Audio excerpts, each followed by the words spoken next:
Bueno, ya tenemos, en el episodio casi lo presenté hoy, a Hernán Caram. Sí. Qué Lo crack, Hernán presentaste a partir de una desgetivación, el que más sabe, dijiste. Dije el que más sabe, obviamente, integrante de la Fundación Eforo, que siempre nos acompaña, bueno, siempre no, viene una vez por semana, ¿desde hace cuánto? Un poquito Vino menos. poco. Viene Poco cuando Hernán hay Caram, informes, Sí, Hernán dice él presente. claro, una vez me dijiste que Hernán Caram iba a venir.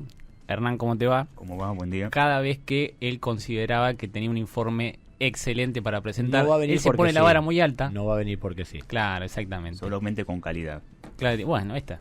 Eso habla de vos. Eso habla de vos. Bueno, ¿hoy qué nos traes? Bueno, hoy venimos a profundizar sobre un tema que tratamos las últimas veces, es sobre el sistema jubilatorio y las moratorias. La última vez hablamos sobre el fin de las moratorias. En marzo no se prorrogó la última ley de moratoria y esto trae una serie de complejidades al sistema previsional que no se están debatiendo. Ese es otro tema, no se está debatiendo. Y otra particularidad, estamos en un momento del mes donde ya podemos proyectar lo que van a ser los saberes jubilatorios para el mes de mayo. Todavía no salió el decreto donde se confirma supuestamente el nuevo piso del haber mínimo y el bono. Pero tengamos en cuenta lo siguiente. En marzo la inflación fue de 3.7%. Sí. Esto nos da un aproximado que la jubilación mínima va a estar en 296.000 pesos. Y si le agregamos el bono, 366.000 pesos. La canasta básica de adulto equivalente del INDEC está en 356.000 pesos. Es decir, le sobran 10.000 pesos por mes a un jubilado en el sistema de estadísticas, por lo menos. 10.000 pesos por 10.000 mes. pesos, sí, está Exactamente. holgado, digamos. Sí, ¿qué te compras? Para cargar la sube. No voy a poder comprar dólares que está liberado, así que... Claro, 10 dólares por caja o... Un poquito menos. 10 9 y pico. 10 luquitas de la sube le pones. Sí, si fuma pucho, fundió, pero bueno. Sí. Y tenés el que te lo va a jugar en el casino. Y esto lo traigo por... Estos datos van a estar vinculados con todo lo que vamos a ir hablando hoy, pero en principio existen otros indicadores un poco más precisos sobre la canasta de un jubilado que la elabora la Defensoría de la Tercera Edad, la Defensoría del Pueblo de la Ciudad, de la Tercera Edad, o la sección de Tercera Edad, que da una canasta de 1.200.000 pesos. Es decir, esta canasta contempla bienes y servicios mucho más relacionados con la vida de un adulto mayor, incluye alquiler también. Es decir, nosotros sacamos una cuenta que se requieren 3 jubilaciones mínimas actuales para cubrir una canasta básica de adulto mayor según la Defensoría. 3 jubilaciones 3 mínimas. jubilaciones mínimas. Este derrotero... Perdón, te hago un paréntesis. Sí, perdón que te interrumpa. Sí. Esta canasta de 300, ¿cuánto era? 56.000. 356.000. Sí. Obviamente que no cuentan... Alquiler, medicamentos... No cuentan medicamentos, no. Ni tampoco me imagino que productos, no sé, lácteos de calidad y esas cuestiones, porque si le empezás a sumar esas cosas... Para nada. Y aparte está calculado con un nivel de consumo calórico estándar. Claro. Estándar. No tiene... no de una persona que por ahí puede tener colesterol, diabetes... Exactamente. Es decir, es una medida estadística que abarca, o por lo menos representa una media. Claro. Está en el medio de algo que alrededor pasa de todo. Pero por eso la canasta de la Defensoría de la Tercera Edad es un poquito más precisa y te da una dimensión de la caída de la jubilación. Se requieren 3 jubilaciones mínimas para llegar apenas a la canasta de la Defensoría de la Tercera Edad. Y incluso la Defensoría de la Tercera Edad indica de que no es una canasta que garantice una vida digna tampoco. Claro. Es un piso un poco más digno que el otro. Esto no siempre fue así. La situación actual no siempre fue la persistente. En el 2016 una jubilación mínima alcanzaba a cubrir casi 2 canastas del INDEC. Hoy cubre apenas una. En el 2023 cubría 1.3 canastas, una canasta y un poquito más. En febrero de 2024, apenas hace un año, el gobierno nacional pagó una jubilación mínima por debajo de la canasta básica total. Esto ya lo habíamos hablado una vez. Esto es una cuestión muy muy muy sensible porque es inconstitucional en sí, porque no es una es decir, el Poder Ejecutivo liquidó una jubilación por debajo de la canasta básica y se supone que no cumple con el mandato constitucional de una jubilación digna. Hernán, te interrumpo con algo. El deterioro, ¿cuándo comienza? ¿En 2018? 2015. 2015. Ok. 2015. El punto más alto estuvo en el 2013. O sea, ya pasaron 2 mandatos de 2 gobiernos distintos. 10 años más claro. Cristina, Fernández de Kirchner, Mauricio Macri y Alberto Fernández. Este es el cuarto. Este es el cuarto gobierno Los cuales 3 signos políticos totalmente Sí. diferentes. Que coincide con otra cosa, Gonza, coincide con la caída del salario. Hay estimaciones de que el salario real cayó en ese mismo periodo que estamos hablando, entre 2015, son 10 años, 30%. La caída de las jubilaciones ronda por ese número. Y este es el gran tema que nosotros tratamos de vehiculizar y de promover desde la Fundación, es decir, el mercado laboral, o el mundo laboral, como nos gusta llamar a nosotros, está vinculado con el sistema previsional. Claro. Está vinculado. La caída del salario impacta en la caída de las jubilaciones. ¿Mm? En un proceso de ajuste o de restricciones presupuestarias, fiscales, esto se afecta más. Nosotros una vez vine en enero, me parece, y hablamos sobre el superávit de ANSES. Hay dinero como para recomponer en alguna medida los pisos jubilatorios. Tiene otras complejidades porque al mismo tiempo chicas la pirámide, se vuelve inequitativo con los que se aportaron, pero 366.000 pesos con bono, que todavía no está confirmado, es un piso bajo. Y volvemos, el piso histórico que se tocó en febrero del año pasado, Claro. donde el gobierno decidió liquidar una jubilación por debajo de la canasta básica total publicada por INDEC. A todo esto se le suma el fin de la moratoria. La moratoria viene a resolver, de alguna manera, no regala nada la moratoria. Vamos a decir, una moratoria Claro. es un plan de pago, un plan de facilidades de pago. La persona que accede a una jubilación o a haber previsional por moratoria se compromete con el Estado a saldar una deuda, accediendo a un beneficio en el mismo momento. Tengamos en cuenta lo siguiente. Estuvimos recabando información, hicimos un pedido de acceso a información. En 2023, el 85% de las personas que se jubilaron lo hicieron por moratorias. Es decir, acá nosotros detectamos un problema grave. Por eso hicimos un pedido de acceso a la información para ver cuánto es el promedio aproximado de los años que tiene que regularizar una persona por moratoria. Porque ahí hay un dato que está ausente en el debate. Porque si nosotros vemos que la mayoría de las personas tienen que regularizar un año, bueno, el problema no es tan serio. Bueno, nos encontramos con lo opuesto. El 62% de los beneficiarios que accedieron a una jubilación por moratoria tuvieron que regularizar más de 20 años de aporte. 20 años. Es decir, nosotros tenemos, el ANSES funciona con un requisito que es 30 años de aporte. Se proyecta de que una vida normal de una persona activa económicamente son 30 años, y de esos 30 años tiene que aportar. Vuelvo, el 62% de las personas que accedieron a una moratoria tuvieron que regularizar más de 20 años. Es decir, como mínimo tuvieron 10 años formales en relación salarial formal y después dejaron de estar. Es decir, llegaron a los 60 años en caso de mujeres y a los 65 años en caso de hombres con apenas, tal vez, 10 años de aporte. En 60-65 años de vida. No. Y solamente el 4% de los que accedieron por moratoria tuvieron que regularizar entre 1 y 5 años. Ahí hay un problema. Que es lo que venimos tratando de trabajar nosotros en todas estas intervenciones, participaciones, es la informalidad en el mercado laboral o en el mundo del trabajo. Sí, porque a ver, los aportes de hoy son los que están sosteniendo el pago. Los pasivos del sistema, Claro. los jubilados de hoy. Bueno, no quiero ni imaginarme lo que va a pasar en 10 años. Exactamente. Tenemos que tener en cuenta que estamos hablando de uno de los salarios históricamente más bajos en Argentina, que están financiando las jubilaciones más bajas actuales del sistema previsional.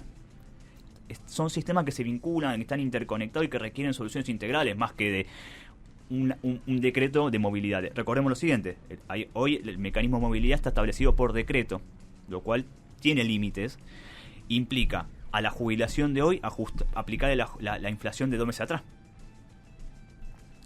Y presupuestariamente el gobierno enfrenta un horizonte complicado, porque va a tener que dar una jubilación de 3.7 mayor. Y sabemos que la partida previsional dentro de lo que es el Estado es la más grande. Entonces se pone en peligro, en situación endeble, el superávit, que se consiguió en gran parte por el ajuste en el sistema previsional. Ahora, puntualmente pensaba justamente en eso, en el superávit del gobierno. El gobierno tiene plata igual para hacerlo. Para recomponer. Sí. Tiene plata, lo cual... ¿Pero afectaría realmente el superávit? Me parece que no. El tema es que el gobierno ya decidió en qué va a usar ese superávit de ANSES. Es para recomponer el perfil deudor de la Argentina. Claro. Es decir, pagar deuda. Pagar deuda. Que lo dijo, es decir, lo que no usa ANSES para recomponer el haber jubilatorio va al Tesoro.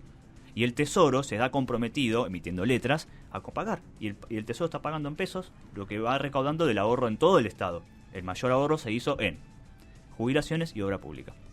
Totalmente. Entonces, ¿hay un mejoramiento del perfil pagador del Estado como deudor? Sí. El costo a el costo es el haber jubilatorio. Nosotros hicimos un raconto, un informe donde tratamos de repasar un poquito la historia de las moratorias, que repaso, es un plan de facilidades de pago, es decir, la persona se compromete a pagar con parte del haber lo que debe el Estado. Si no es un regalo. No es un regalo. No es un regalo. Y que afortunadamente favoreció más a las mujeres que tienen trayectorias, estructuralmente tienen trayectorias laborales más erráticas, intermitentes, rotativas y con peores salarios. Se estima, es decir, con cálculos demográficos y poblacionales, de que en un futuro, no muy lejano, estamos hablando de 10, 15 años, como decías vos, Uri, digamos, 8 de cada 10 mujeres no se va a poder no van a tener 30 años, y los 7 de cada 10 varones. Es decir, la posibilidad de acceder a una jubilación cumpliendo los 30 años de aportes es cada vez menor. Claro.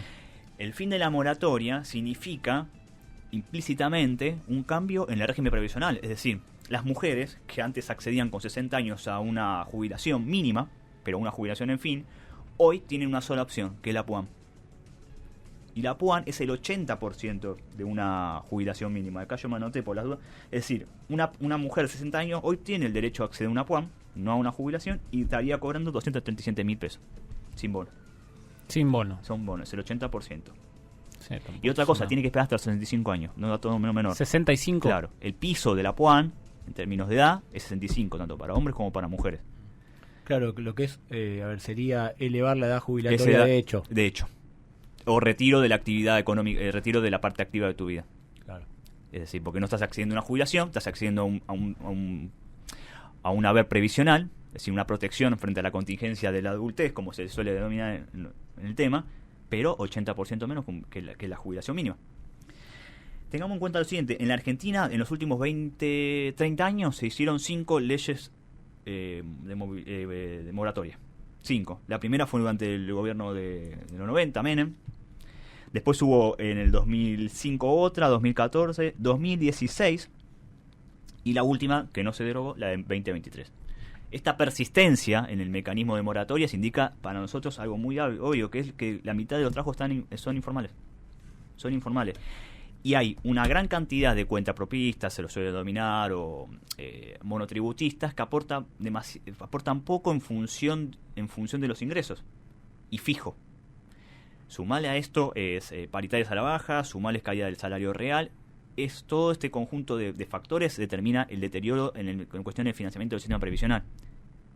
Entonces la pregunta que nos hacemos es si el mundo del trabajo puede ser la única fuente de financiamiento. Recordemos que hace poquito el sistema previsional también recibía ingresos del impuesto país. El impuesto país ya no está. Chau. Ya no está. Entonces ahí tenemos una cuestión de fondo. Recordemos que el Fondo de Garantía de Sustentabilidad está estipulado, se creó como para compensar estas caídas, pero no tiene fluidez líquida como para inyectar dinero directamente en el bolsillo de los jubilados. Está invertido. Supuestamente para mantener un valor en el tiempo.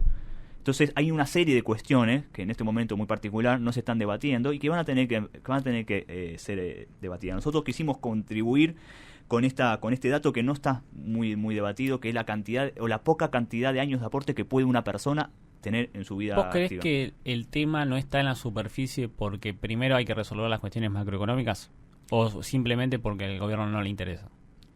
Yo creo que el gobierno no le interesa el debate porque parte de su ajuste depende de la continuidad de esta lógica en el sistema previsional. La continuidad del superávit depende de sostener este mecanismo de movilidad que mantiene la jubilación mínima a la raya del nivel de pobreza. A la raya del nivel de pobreza no lo va a poder superar. Y que no contempla ni una recomposición. Recordemos que durante el gobierno de Macri, de Cambiemos, se hizo una reparación histórica. Sí, sí. Para tratar de recuperar, al mismo tiempo se estableció la PUAN y hubo una recomposición. Eso que también. Se pagó con el blanqueo. Exactamente. Sí. Acá el blanqueo se usó para pagar intereses no, para pagar intereses no, para pagar a los bonistas. No, y que aparte está también sosteniendo, supuestamente a través de los encajes bancarios, claro, la compra particulares de dólares que se habilitó hace poquito mediante el levantamiento del cepo. 20 palardos en eso. Exactamente. Así que bueno, esto es un poquito lo que queríamos traer, es decir, no es una cuestión de elección de las personas no aportar. Evidentemente las trayectorias laborales cambiaron en los últimos 40 años y van hacia un horizonte de mayor informalidad, de mayor cuentapropismo, monotributo, entonces tiende a desfinanciarse. Entonces la pregunta de fondo es si realmente el trabajo puede ser la única fuente de financiamiento del sistema previsional. Y acá hablamos de una cuestión impositiva. Si hay una correlación de fuerzas políticas como para tratar o debatir el sistema impositivo y el financiamiento del sistema previsional, eso es otra pregunta. Claro. Evidentemente, en la lógica del gobierno que busca el superávit, no está presente. No, y además tampoco está presente en la cuestión tributaria, reformas y demás en el gobierno. Vamos, un año y 5 meses de gestión, en ningún momento yo escuché al gobierno o a alguien del Ministerio de Economía hablar de eso.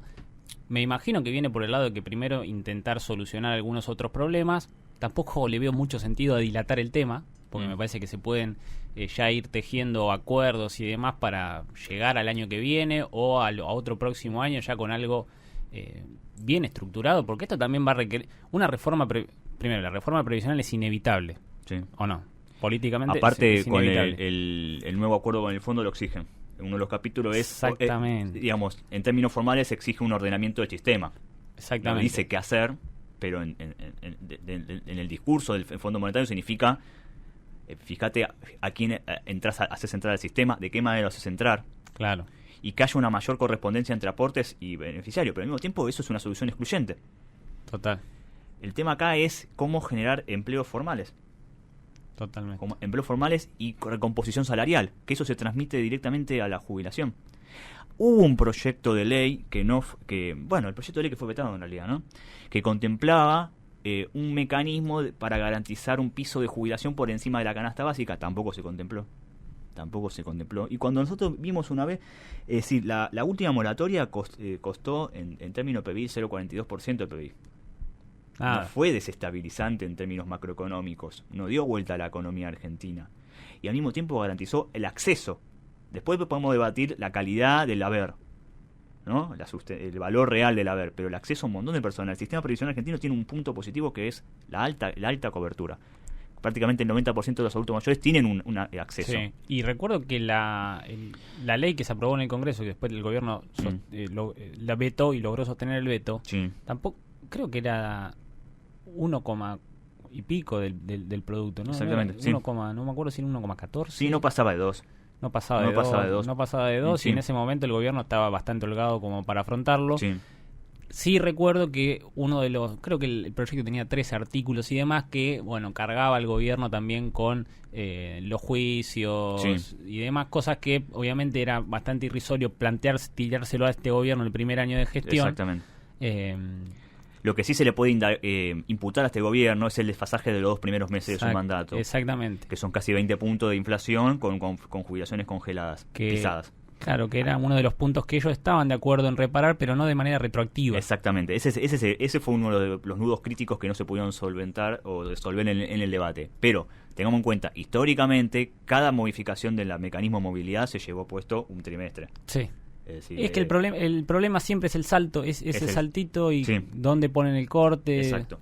El mecanismo del anterior gobierno, que terminó en el 2023, tenía sus deficiencias. Iba, como para que se dé cuenta, visualmente era un serrucho, iba para abajo. Claro. Tenía recomposiciones esporádicas, pero al mismo tiempo la tendencia era de deterioro.